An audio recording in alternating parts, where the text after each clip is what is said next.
On-Screen Manitoba is an innovative membership-driven association that leads, builds, and represents the Manitoba screen-based industry.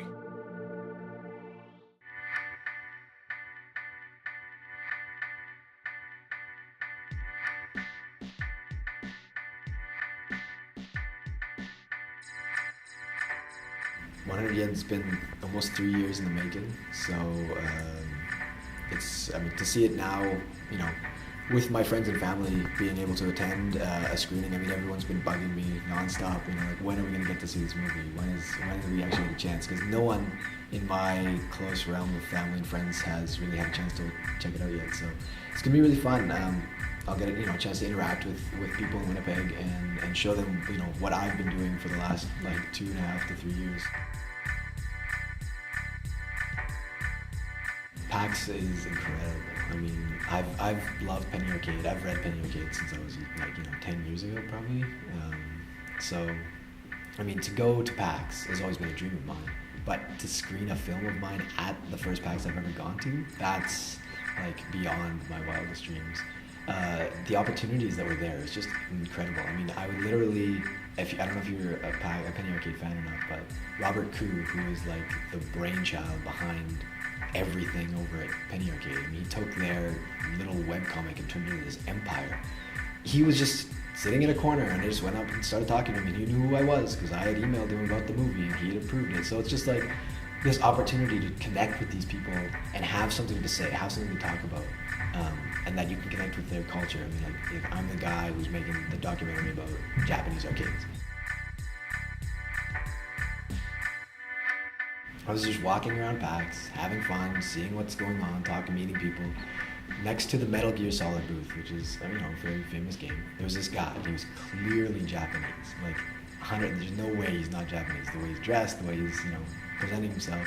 I thought maybe I knew that Hideo Kojima, who is the creator of Metal Gear Solid, was in the building. I knew he was there because he was doing a talk. So I thought, okay, maybe this is him. I can't remember what he looks like. I know he's something like this.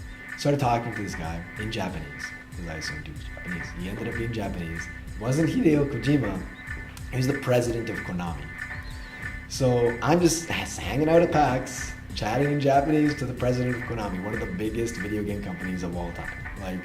This is, how can you describe, I would never in 100 years imagine that I could have that experience. So, and then to have 400 plus people show up to the premiere and all of them stay afterwards to talk and just listen to us tell stories about Japan and about creating the movie. I was in heaven. No, it was a surprise to me. Like I said, I'd had these memories of playing, Teenage Mutant Ninja Turtles and Street Fighter 2, and all the great arcade titles in Kildonan Place and Park West Mall and these little grimy, just hole-in-the-wall arcades. But it was awesome, right? I remember it so vividly as this experience that just didn't exist. It just disappeared. Right? I just didn't have access to it. Hire everybody. We did everything by ourselves. So, just the emails that I would send.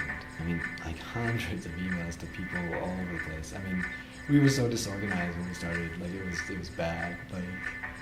That's why it's taken 2.5 years, right? We didn't know where we were going or where we were headed. If I could start it all over again, I would first of all, I would write the storyline first and not go there and just try to, piece it together. I had a book of questions and I had a story arc written out. I had actually physically drawn out what I wanted the story arc to be, and tried to kind of, I'd highlight, okay, this guy could probably fill in this gap, and this person can probably, so I'll focus my questions on that area. But it doesn't work out that way, in a documentary.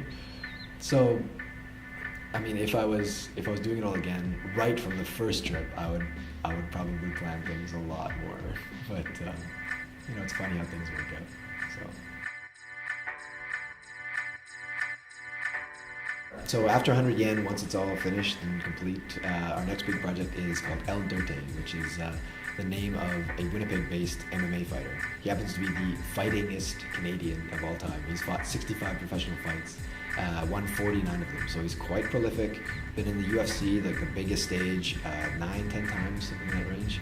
And he's won his last 2 fights, which we have followed him along. So he's an older guy. He's like the grandfather of the sport in Canada, actually. He's fought, like I said, more than anyone else in Canada professionally. And it's just an interesting story because he's a really normal, down to earth, very well spoken. You know, if you saw him, you'd just be like, he's just a nice, relaxed guy. But his job is to go in a ring and beat someone.